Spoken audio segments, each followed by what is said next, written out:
저희가 지난 시간에 하나님의 꿈이 우리의 꿈이 되게 하소서라고 마무리를 지었는데 연희애 씨 하나님의 꿈이 어떤 것인 것 같아요? 하나님의 꿈은 네. 하나님의 나라가 이 땅에 임하는 거. 하나님의 나라가 이 땅에 임하는 그래서 모든 사람들이 하나님을 경외하는 삶을 사는 거? 그런 것 그래서 같아요. 지난 네. 시간에 하나님이 이미 이 땅에서 진수성찬을 차려주셨는데 내가 정말 얼마나 누리느냐 그 누리는 삶을 얘기해 주셨거든요. 그래서 하루하루 곱씹고 누리려고 좀 하면서 살았던 것 같아요, 저는. 그러고 보니까 지난 시간에 했던 게 좀 생각이 나는 것 같은데 복종의 그런 의미가 그냥 막 이렇게 무력으로 하는 복종이 아니라 이게 하나님의 그 경륜 통치 안에서, 안에. 통치 경륜 안에서 이루어지는 거예요. 저도 그래서 저희 가정을 좀 이제 천국으로 만들고 싶어가지고 근데 사람의 마음이 쉽지가 않더라고요. 누리기로 했는데 화가 나고. 그렇죠. 제가 이렇게 화가 많아진 것 같아요. 이렇게. 저는 그래서 자녀들이 화가 나게 할 때마다 네. 하나님이 나를 볼 때 그런 마음이겠구나 이런 맞아. 생각을 깊은 하고 있어요. 깨달음. 그렇게 봐야 돼. 또 오늘도 작아지네요. 또. 정말 시작할 때 작아지면 안 돼. 선생님 안녕하세요. 안녕하세요. 안녕하세요. 잘 지냈어요? 네. 가정을 천국으로 만들고 싶은 마음이 많지만 쉽게 되는 게 아닌 것 같습니다. 참 사람의 마음이 자꾸 들어와서 너무 화만 많아지는 것 같아요. 어떻게 하면 좋을까요, 선생님? 갑자기 인생 상담을. 예, 제가 지금 주름이 더 늘은 것 같아요. 가장 친밀하면서도 어려운 게 가족 맞아요. 관계이긴 합니다. 그죠? 왜 그럴까요? 왜 힘들까요? 맨날 친밀하면서. 붙어 있어서 그렇지 않을까요? 맨날 붙어 있으니까. 내가 있으니까. 이 사람을 다 안다고 생각하기 때문에. 안다고 생각하기 때문에.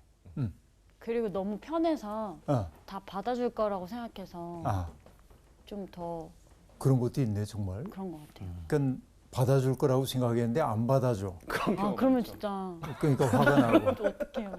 만약에 그 대상이 다른 사람이라면은 뭐 그럴 수도 있지 하고 받아들이는데 내 가족들이 나의 고통스러움을 있는 그대로 수용해주지 않을 때는 굉장히 속상하죠. 맞아요. 사실은 뭐냐면 서로 바라는 바가 많으면 갈등도 심해져요. 그러니까 이제 바라는 게 없으면은 화도 잘 안 나요. 네, 맞는 것 같아요. 바라는 게 없다고 생각하면 또 너무 서운하지 않을까요? 서운하죠. 네. 그러니까 이제 그걸 조절을 잘 해야 하는데 이게 정말 친밀하게 사랑의 관계를 해가면서 어느 한 사람은 정신적으로 좀 커져서 상대방에게 너무 많은 걸 요구하지 않으면서 그를 품을 수 있다고 한다면 좀 평화로운 관계가 되지 않을까 싶어요. 그러나 가족 관계라는 것은 영원한 딜레마. 언제나 그럴 수밖에 없어요. 그러나 바로 그렇기 때문에 가정 안에서 우리가 하나님 나라를 연습하는 거죠. 연습하는 장소가 되겠네요. 예, 우리 가정 안에서 내가 서로 존중하고 내가 이제 부모 자식 간의 관계, 부부 간의 관계에서도 서로 존중하고 아껴주고 이 삶이 조금씩 확장되어 나가야죠. 타자의 세계로. 이게 이제 대학에서 가르치는 수신제가 치국 평천하라고 얘기할 때 수신이야 마음이 아니라 몸을 닦아야 돼. 몸가짐. 그죠? 그 다음에 제가 한다는 것은 집을 가지런히 하는 것인데 가지런히 한다는 얘기는 어떤 거죠? 누군가는 너무 기가 승하면은 조금 눌러주고 네. 너무 기죽어 있으면은 북 뜯어주고 그래서 좀 고르게 만들고 그렇게 해야 비로소 세상에 나가서 세상을 평화롭게 만들 수 있다는 거죠. 이 방향이 반대인 경우는 별로 없어요. 대개의 경우에는 수신으로부터 시작돼서 가는 거죠. 그런 것들. 우리가 지난 시간에 에베소서 보면서 바울 사도가 이 에베소 교인들을 위해서 아주 간절한 마음으로 기도를 했죠. 그들이 정말 그리스도의 사랑의 넓이와 깊이를 깨달아 알았으면 좋겠다는 거. 또 만물을 주님 안에서 통일시키려고 하는 하나님의 꿈을 그들이 이해할 수 있으면 참 좋겠다. 그리고 하나님은 세상에서 일하시는 방식이 다양하지만 그러나 하나님은 당신의 꿈을 교회에게 주셔서 교회로 하여금 당신의 일들을 하게 하신다라고 하는 게 지난 시간의 내용이었습니다. 네. 오늘 이제 우리가 공부하게 될 것은 마음 눈이 밝아진 기독교인들, 그들, 죄와 허물로 죽었던 사람들이 어떻게 하나님의 작품으로 지어져 가는지 거기에 대한 이야기를 나눌 예정입니다. 오늘 수업 에베소서 5강 하나님의 작품. 오늘 에베소서 2장 1절부터 10절까지 말씀입니다. 연예 씨부터 읽어주세요. 네. 그는 허물과 죄로 죽었던 너희를 살리셨도다. 그때 너희는 그 가운데서 행하여 이 세상 풍조를 따르고 공중의 권세 잡은 자를 따랐으니 곧 지금 불순종의 아들들 가운데서 역사하는 영이라. 전에는 우리도 다 그 가운데서 우리 육체의 욕심을 따라 지내며 육체와 마음이 원하는 것을 하여 다른 이들과 같이 본질상 진노의 자녀이었더니 긍휼이 풍성하신 하나님이 우리를 사랑하신 그 큰 사랑을 인하여 허물로 죽은 우리를 그리스도와 함께 살리셨고 너희는 은혜로 구원을 받은 것이라. 또 함께 일으키사 그리스도 예수 안에서 함께 하늘에 앉히시니 이는 그리스도 예수 안에서 우리에게 자비하심으로써 그 은혜의 지극히 풍성함을 오는 여러 세대에 나타내려 하심이라. 너희는 그 은혜에 의하여 믿음으로 말미암아 구원을 받았으니 이것은 너희에게서 난 것이 아니요 하나님의 선물이라. 행위에서 난 것이 아니니 이는 누구든지 자랑하지 못하게 함이라. 우리는 그가 만드신 바라 그리스도 예수 안에서 선한 일을 위하여 지으심을 받은 자니 이 일은 하나님이 전에 예비하사 우리로 그 가운데서 행하게 하려 하심이니라. 네, 고맙습니다.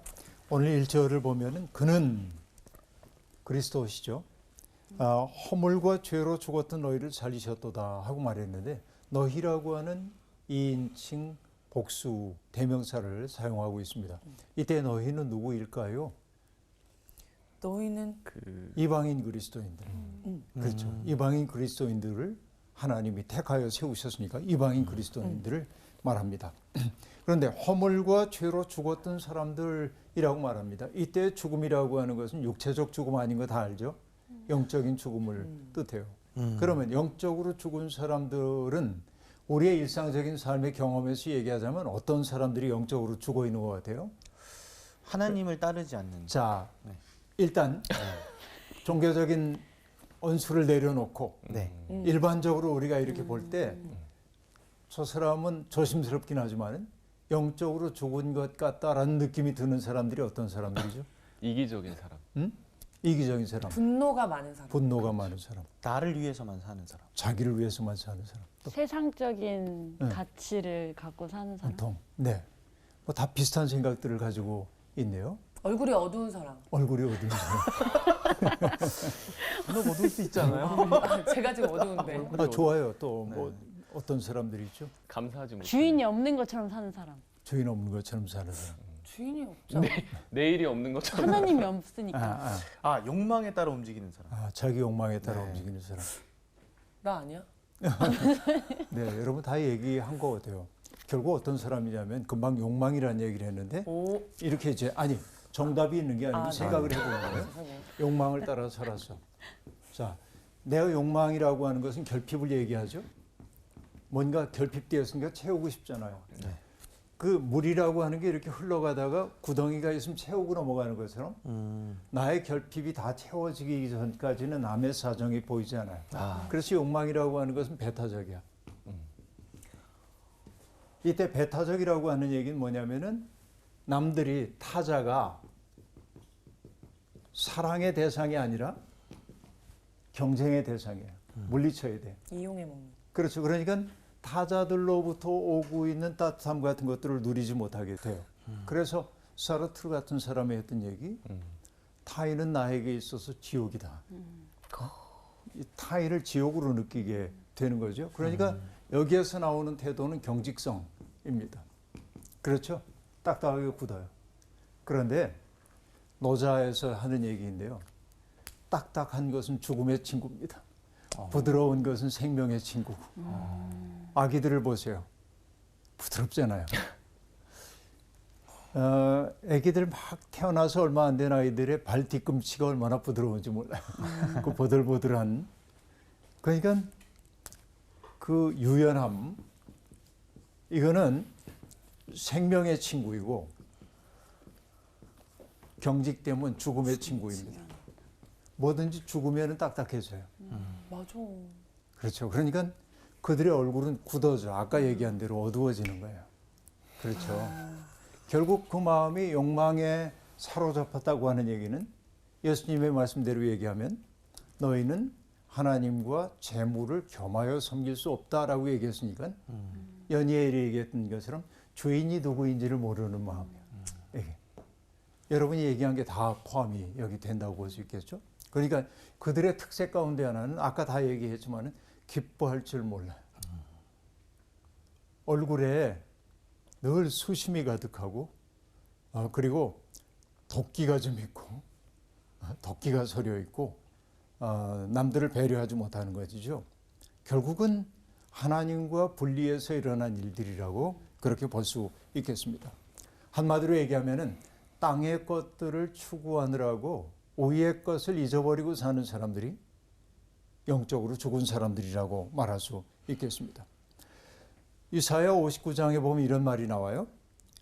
오직 죄악이 너희와 너희 하나님 사이를 갈라놓았고 너희 죄가 그의 얼굴을 가리어서 너희에게서 듣지 않으시게 함이니라 라고 말합니다. 하나님을 몰라요. 볼 생각도 없어요. 그래서 그 손에 피를 묻혀요. 그리고 입술에는 죄악이 넘쳐요.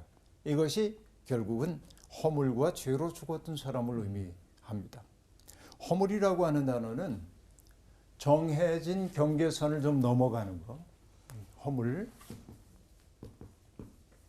죄하고 얘기할 때 허물은 우리가 하지 말라고 하는 경계선이 있잖아요. 할 것과 하지 말 것. 그 경계선을 넘어가는 것을 허물이라고 얘기하고 있고, 그 다음에 죄라고 하는 것은 하마르티아라고 하는 단어인데 원어로 보자고 한다면은 표적에서 빗나갔다. 많이 들어봤죠?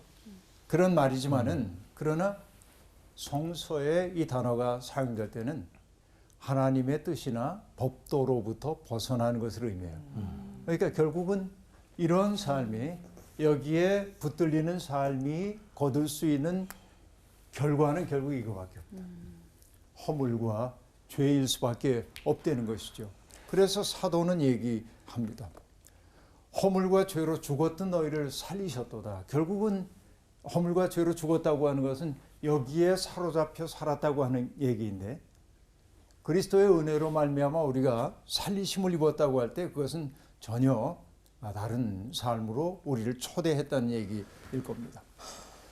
사실 하나님과의 관계에서부터 이탈되는 삶은 권고하기 이를 데 없습니다.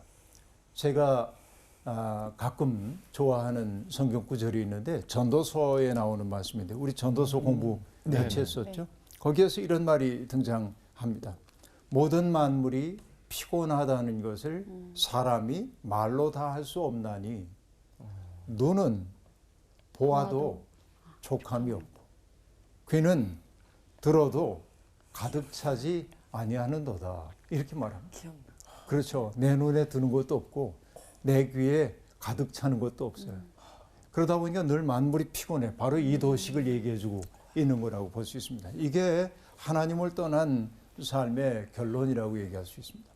결국 여러분 욕망이라는 게 나쁜 것은 아니지만은 욕망이 과도하다 보면 결국 이런 대로 귀착될 수밖에 없거든요. 그래서 종종 저는 어거스틴이 우리에게 들려주었던 그 말을 떠올리곤 하는데 먼저 삿된 욕심이 일어나요. 이런 욕심이 일어나요. 그러면 욕심이 결국은 뭐냐면 유욕을 일으켜. 그런데 유욕을 따르는 것을 계속하다 보면 내 몸에 버릇이 생기고 그렇죠. 나도 모르게 습관이 생겨요. 그리고 이 버릇이라고 하는 게 굳어지면 뭐가 된다고 얘기하냐면은 필연을 낳는데. 그래서 여러분 마음에 우리가 욕망이 잉태되면 죄를 낳게 되잖아요. 욕심이 잉태되면 죄를 낳아요. 근데 죄의 결국은 뭐였어요? 죽음으로 귀착되는 것을 볼 수 있습니다. 바로 이 과정이 인간이 죄에 사로잡히는 과정이에요. 근데 그렇게 사로잡힘을 다른 말로 얘기하는 건 뭐냐면 이 시대의 풍조를 따른다. 그런 말이에요. 이 시대의 풍조를 따라요. 이 시대의 풍조라고 얘기할 때 풍조는 아이온이라고 말하고 있는데 그것은 세대를 뜻하는 말인데 다시 얘기하면 시대에 따라 변하는 세태의 나를 맞춰가려고 하는 거예요. 그렇죠. 우리들이 이제 그런. 제가 좋아하는 찬송가 가운데 490장이 있는데 그 3절 가사는 이래요. 세상 풍조는 나날이 변하여도, 여러분 그 잘 모르시나요? 알아요. 나는 내 믿음 지키리니 인생 살다가 죽음이 꿈 같으나 오직 내 꿈은 참되리라. 그렇게 말하죠. 세상 풍조는 날마다 변해요. 그러나 나는 내 믿음을 지킬 거다라고 얘기합니다. 시대의 풍조에 따라서 내 삶이 흘러가지 않도록 하겠다라고 얘기하고 있습니다. 세속적이고 반도덕적이고 물질적인 가치에 지배를 받는 삶에서 나는 벗어나겠다라고 얘기를 하고 있습니다. 자, 그런데 여기 보세요. 죄와 허물로 죽었던 사람이에요. 그 사람들은 뭐예요? 이 세상의 풍조를 따르는 사람들이었어요. 그 사람을 다른 말로 얘기할 때 뭐라고 얘기하냐면 공중의 권세 잡은 자를 따르는 자들, 그렇게 얘기하고 있습니다. 여기에 공중의 권세 잡은 자들은 불순종의 아들들 가운데 역사하는 영을 뜻하는 것입니다. 이것은 영적 실체인 거예요. 그러니까 우리의 마음속에 들어와서 우리의 주인 노릇하려고 하는 악한 영 같은 것들이 있단 말이죠. 그러니까 그 악한 영이 내 속에 들어올 때 결국 뭐 하냐면은 남들 배려할 거 없어. 내 욕심 채우는 게 먼저야. 이 생각을 끝없이 우리 속에 집어넣어요. 이게 바로 뭐가 하는 거냐. 공중의 권세 잡은 자들이 우리 속에 불러일으키고 있는 마음이라 그 얘기지. 그러니까 여러분 오늘 같은 시대에 공중의 권세 잡은 자들의 권세가 세요. 그렇죠. 우리 인생의 경험이 그러하다 하는 얘기입니다. 그래서 인생에 과제가 있다고 한다면은 내 마음의 주인을 누구로 삼고 살 것인가를 제대로 분별하는 일이 필요해요. 아까 연희엘이 얘기했던 게 그 얘기입니다. 같은 결론이지만 이렇게 멀리 우회해 보니까 좀 더 이해가 되죠. 완전 어떤 얘기인지 분명하게 알 수 있게 됐어요. 네. 그 다음 3절입니다. 전에는 우리도 다 그 가운데서 우리 육체의 욕심을 따라 지내며 육체와 마음에 원하는 것을 하여 다른 이들과 같이 본질상 진노의 자녀였더니 이렇게 말했는데요. 여러분 아까 2장 1절을 얘기하면서 인칭 대명사가 뭐였죠? 너희. 그런데 여기 3절에서는 누구로 되어 있어요? 우리 이렇게 얘기합니다. 한마디로 얘기하면은 우리는 유대인들을 지칭하는 말일 텐데 사도가 하는 말은 이방인만의 문제가 아니야. 이런 문제는 우리 유대인들 율법을 가지고 있다고 하는 우리들도 똑같은 이런 문제에 사로잡혀 있어 라고 지금 얘기를 하고 있는 겁니다. 그러니까 이방인이나 유대인이나 다를 게 없다라고 말합니다.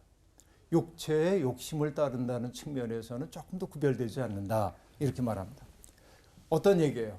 결국은 육체의 욕심을 따른다는 거. 육체의 욕심을 따라 지내며 하고 말합니다. 그리고 육체와 마음이 원하는 것을 했다라고 얘기합니다. 여기에 얘기하고 있는 마음이라고 하는 것은 디아노이아라고 말하는데 그 말은 나의 생각, 나의 의향, 나의 감정 여기에 따라가는 거예요. 우리 이런 말을 할 때가 있죠. 저 사람 보면 왠지 기분 나빠. 왠지. 그죠?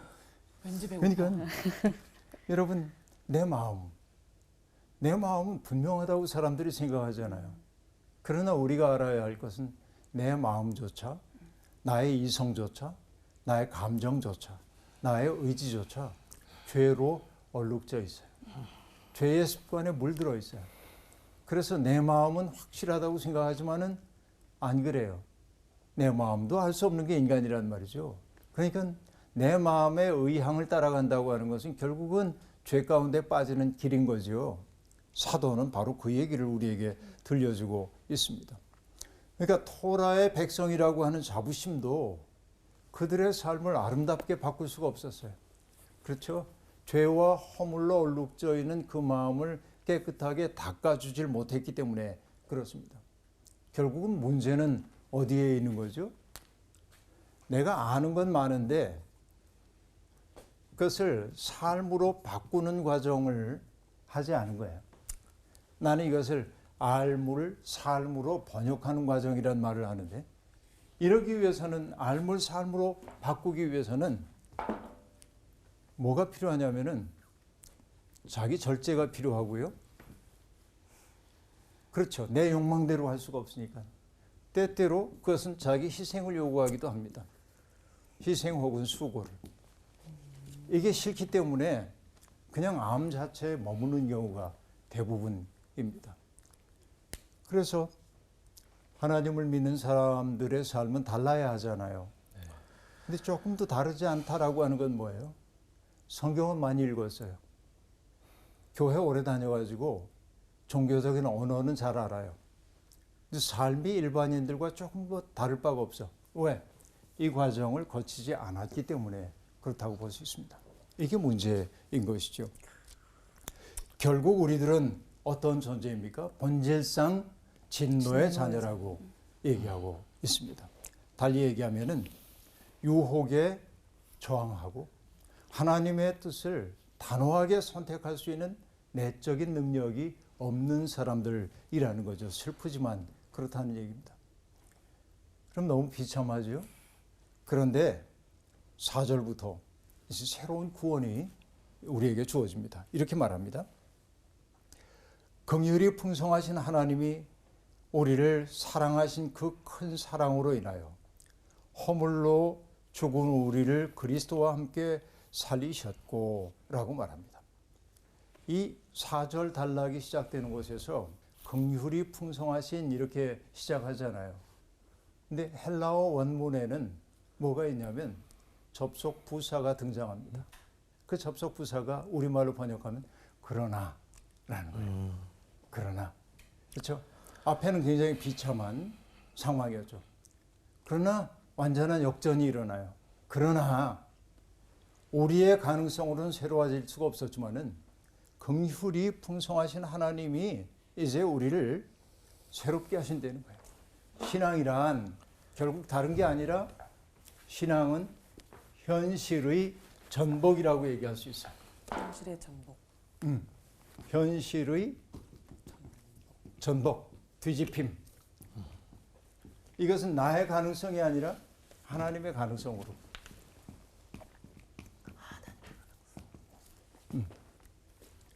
하나님이 뒤집어 주신 거라고 얘기할 수 있습니다. 근데 여기 보면 여러분 4절부터 7절까지를 이렇게 쭉 볼 텐데 동사에 주목해 보십시다. 뭐라고 얘기하냐면 그리스도와 함께 살리셨고 동사가 등장했어요. 네. 네. 그 다음에 또 함께 일으키다라는 단어가 나오죠. 또 하늘에 앉히시니라고 하는 말, 그리고 여러 세대에 나타내려 하심이라라고 얘기합니다. 자, 살리시다, 일으키시다, 앉히시다, 나타내시다. 네 개의 동사가 연이어 등장하고 있음을 알 수 있습니다. 굉장히 역동적이죠. 살리셨고, 일으키셨고, 앉히셨고, 모범으로 제시하는 것이라고 얘기할 수 있습니다. 그 모든 변화의 동력은 뭐예요? 하나님의 긍휼하심과 사랑이죠. 그렇게 얘기하고 있습니다. 하나님의 긍휼이란 말은 어떤 거죠? 불행을 당한 사람에 대해서 느끼고 있는 마음의 동정심. 그러니까 하나님은 죄와 허물로 죽었던 사람들을 한없이 동정하시는 분이라고 얘기를 하고 있습니다. 그리고 사랑은 물론 아가페입니다. 절대적인 사랑이죠. 그러니까 하나님의 그 긍휼과 사랑을 한마디로 표현할 때 뭐라고 합니까?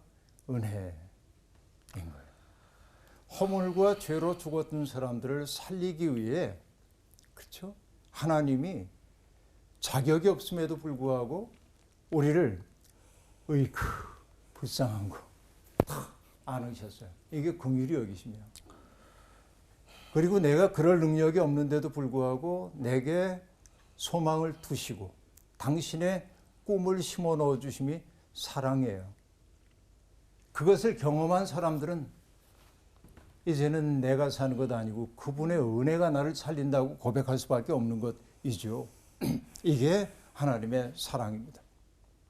그리스도를 죽음 가운데서 일으키시고 하늘에 오르게 하신 그 주님이 우리 또한 일으키시고 하늘에 오르게 하실 것임을 사도는 얘기하고 있습니다. 그래서 신앙인은 어떤 사람이어야 하냐면 직립의 사람이 되어야 돼. 직립, 곧게 선 사람이어야 합니다. 그렇죠? 늘 풀 죽어가지고 이렇게 지내면 안 되고, 나는 보잘것없지만은 주님의 긍휼과 사랑이 나를 일으켜 세웠어. 어? 결국은 그 하나님으로 말미암아 내가 직립한 사람이 되는 것이고, 직립한 사람이 된다고 하는 것은 어떤 얘기예요? 내가 이 땅에 살면서도 하늘을 사는 사람들이 되는 거죠. 이게 성도의 삶이라고 말할 수 있겠습니다. 그럼 여러분, 하나님이 우리를 살리신 까닭이 어디에 있어요? 왜 우리를, 죽을 수밖에 없었던 우리를 왜 살리신 것일까요? 다른 거 없습니다.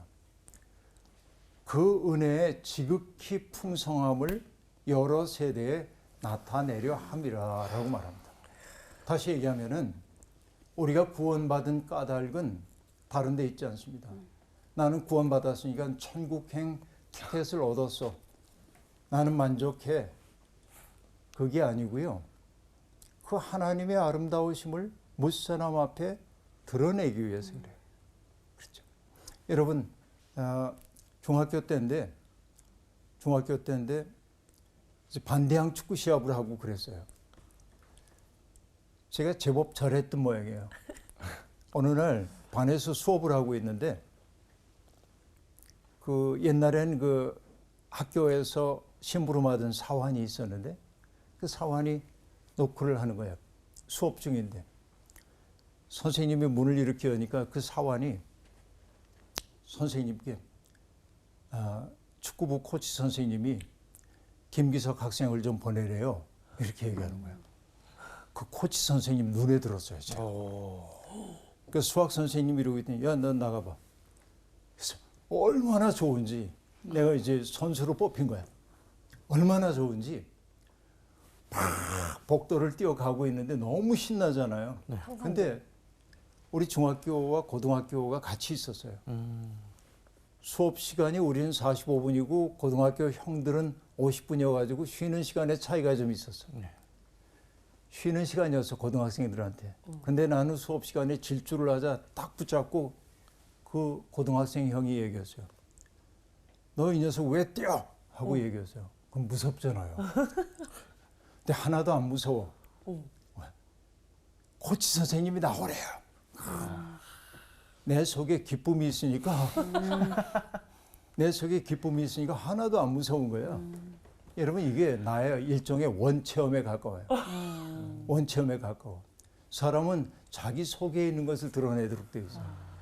그러니까 우리가 인생을 살면서 굉장히 곤고한 일들이 많이 있을 때가 있는데, 곤고한 일 속에서 내가 보기에는 요조 씨가 행복할 이유가 별로 없는 것처럼 보이는데, 언제나 보면 감사하다고 얘기하고, 그리고 누군가를 도와주려고 그러고, 그럼 우린 궁금해해요. 요조 씨 왜 그래? 왜 그렇게 살아? 이렇게 물을 수 있어요. 그때 요조 씨가 이렇게 얘기해야 되는 거죠. 글쎄, 내 속에 기쁨이 있어요. 왜? 무슨 기쁨? 전 하나님 믿거든요. 이게 선교 아니겠어요? 맞아요. 사는 건 엉터리로 사는데 저 사람 보면 도저히 뭐 함께 하고 싶지 않은데 맨날 전도주 주면서 교회 나오라고 믿고 싶겠어요, 여러분? 그래서 여러분, 선교라고 하는 게 뭐냐면, 선교란 매력의 감염. 매력의 감염이어야 돼. 매력이 있어야 돼.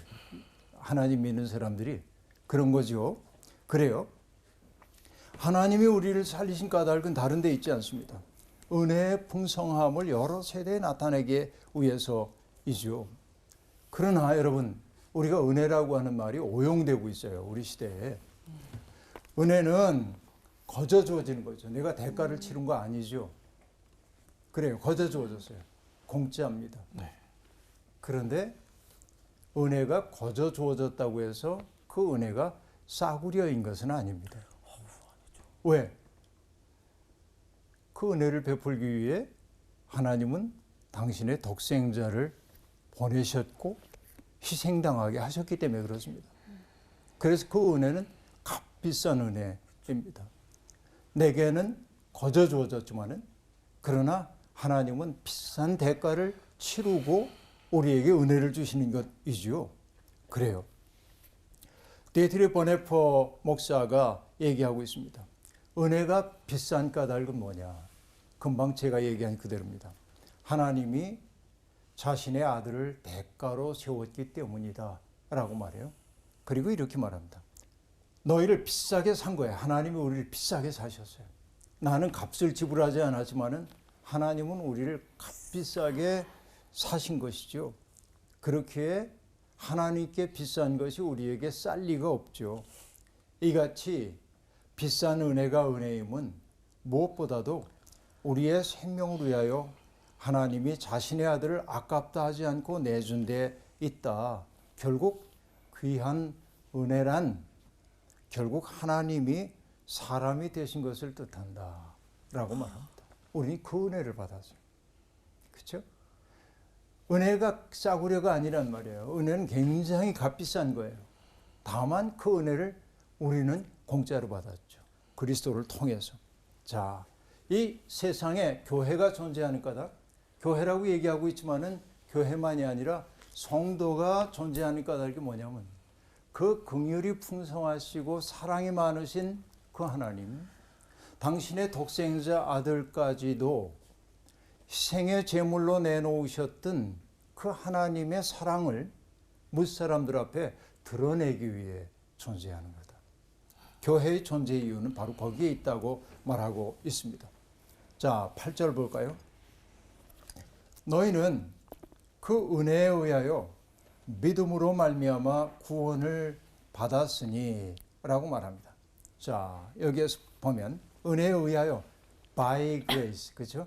영어로 얘기하면 by grace. 그런데 믿음으로 말미암아 구원을 받았다 하고 얘기할 때 saved through faith라고 말하는데 믿음을 통하여, 그렇죠? 믿음을 통하여 우리가 구원함을 받았다라고 말합니다. 자, 그러면 이 얘기는 어떤 얘기인 것이죠? 주님이 일으키신 구원 사건 속에 뛰어드는 것이 구원받음이에요. 결국은. 자, 하나님이 어떻게 하고 있냐면 우리가 소리를 지르니까 원규 씨가 물에 빠졌어요. 도와주세요, 도와주세요. 그래서 사람들이 막 달려와가지고 원규 씨, 내 손 잡아요. 그랬더니 손을 안 잡아. 그리고 물에 계속 떠내려가면 도와주세요. 그러면 여러분 원규 씨 물 밖으로 나올 수 있어요? 못 나와요? 못 나옵니다. 노죠. 네. 결국 뭐예요? 하나님은 우리를 구원하시기 위해 할 도리를 다 하고 계세요. 지금 자, 내 손 잡아. 그럼 우리가 해야 할 일은 뭐예요? 그 손 잡는 거예요. 그럼 여러분 하나님이 내미신 그 손을 내가 잡았다고 해서 내 공로예요? 아니죠. 하나님이 네. 하나님의 공로죠. 그건 전적으로 하나님이 하신 일이죠. 나는 네. 거기에 응답만 했을 뿐이죠. 네. 바로 이게 구원받음의 경험이에요. 나는 아무것도 안 하고 하나님이 다 해주세요. 이건 믿음이 아닙니다. 무슨 얘기인지 알겠죠? 이런 얘기입니다. 주님이 일으키신 구원의 사건 속에 뛰어드는 것이 믿음이에요. 하나님이 우리를 이미 값주고 사셨다는 사실을 받아들여야 돼. 그래서 나는 왜 소중하냐?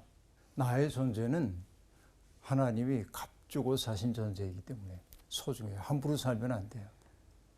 때때로 우리들이 절망의 심연으로 끌려 들어갈 때도 있습니다.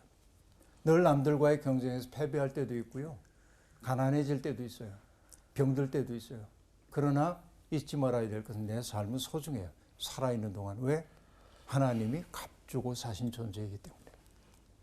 오늘도 절망의 심연으로 끌려 들어가고 있는 분들이 계실는지 모르지만은 정말 죽고 싶은 생각이 들고 나 같은 게 왜 이 세상에 있는지 모르겠어 라고 생각할지 모르지만은 그러나 잊지 말아야 될 것은 하나님이 나를 값주고 사신 존재다. 이 사실을 생각하고 그 말은 하나님의 사랑은 여전히 내게 지속되고 있다. 지금 내가 해야 할 일은 손 내미신 주님의 손을 붙잡는 거다. 이게 이제 중요한 것이죠.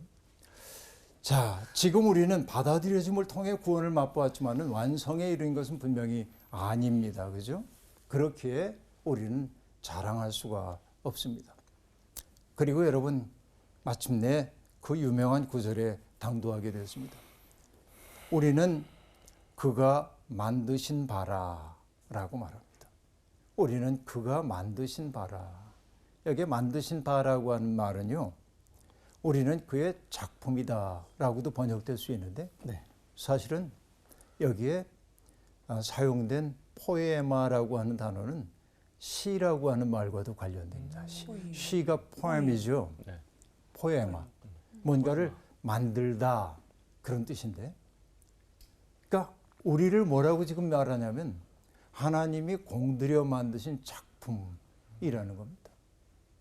나는 하나님이 공들여 만드신 작품이에요. 이게 이제 우리가 가져야 할 굉장히 중요한 자부심입니다. 하나님의 작품이 왜 이 모양이야? 스스로 그렇게 생각할 수 있어요. 지금 그렇게 생각하고 계셨던 거 아니잖아요. 왜 나봐요? 꼭 이런 질문하면 나를 작품인데. 물어요. 사람이 없네. 토기장이가 네. 지능을 가지고 그릇을 만들 때 어떤 것은 공들여 빚기도 하고 어떤 것들은 대충 빚기도 하고 잊지 마요.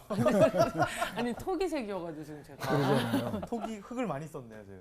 예, 그러니까 하나님의 쓰임새에 따라서 우리가 이제 디모데에 보내는 편지에서도 그런 게 등장하지만은 큰 집에는 많은 그릇들이 있거든요. 금그릇, 은그릇, 질그릇도 있고 나무 그릇도 있고 그래요.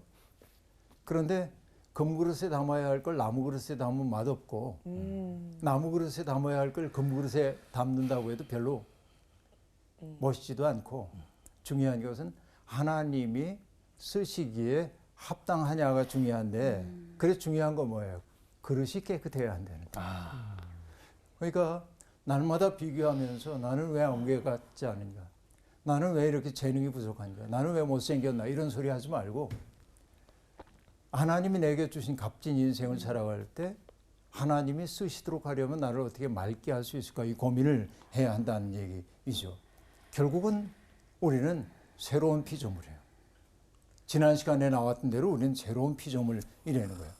근데 하나님이 우리를 당신의 작품으로 만든 목적이 있습니다. 그 목적이 뭐예요? 선한 일을 위하여 지으심을 받았다라고 얘기하고 있습니다. 선한 일, 어떤 것이 선한 일일까요? 누구 돕는 거요? 네, 그런 거 있을 수 있어요. 그러나 선한 일이라고 하는 것은 하나님의 영광을 찬미하는 거예요. 내 삶으로 하나님의 영광을 드러내는 삶을 사는 것이 바로 선한 일이라고 얘기할 수 있습니다. 그 선한 일은 유쾌해요. 그 선한 일은 따뜻해요. 그 선한 일은 올곧아요. 그래서 우리가 무릇 하나님의 구원받은 백성으로 산다고 하는 것은 바로 그런 선한 일, 올곧고 맑고 깨끗한 삶을 통해서 뭐 하는 거라고요? 우리를 만드신 하나님을 세상 앞에 드러내 보여줘야 돼요. 달리 얘기하면은 나는 하나님이 누구인지 모르겠지만은 계신지 아닌지도 모르겠지만 연희를 보니까 하나님 계신 것 같아요. 바로 이게 뭐냐면 선한 일을 위해 지으심을 받은 자의 특징이어야 한다는 얘기인 거죠. 이게 어마어마한 얘기입니다. 새로운 창조의 목적은 바로 거기에 있다는 얘기죠. 여러분, 우린 그런 의미에서 투명해져야 돼, 맑아져야 돼, 깨끗해져야 돼. 그래야 우리를 통해서 하나님이 비춰지기 때문에 그렇습니다. 네, 한 주간 동안 여러분의 삶이 말로 하지 않는다 할지라도 하나님의 영광을 드러내는 삶이면 좋겠어요. 오늘 수업 여기서 마칠게요. 고맙습니다. 감사합니다. 감사합니다. 하나님의 영광을 드러내는 삶. 혜진 씨 어떻게 들으셨어요? 진짜 신앙인은 직립의 자세로 있어야 된다고 했잖아요. 네. 그렇기 위해서 거룩하고 깨끗하게 하나님의 영광을 드러내는 삶을 살기 위해서 뭐 남과 비교하는 삶이 아니라 나부터 그냥 깨끗해지고 거룩해져야겠다. 그게 선한 일이구나라는 생각이 들었어요. 그러니까 우리의 반응이 정말 중요한 것 같은데 계속해서 하나님 도와주세요 막 외치면서 계속 떠내려가고 있지 않나, 잡지 않나. 반응이 진짜 중요한데 그런 생각을 정말 깊이 했습니다. 그럼 오늘 마무리 멘트는 제가 주님께서 살리셨고 일으키셨고 앉히셨고 나타내려 하십니다. 하나님의 영광을 정말 다 같이 나타냅시다로. 네. 자, 여러분 주님께서 살리셨고 일으키셨고 앉히셨고 나타내려고 하십니다. 하나님의 영광을 나타냅시다. 나타냅시다. 드러내고 나타냅시다.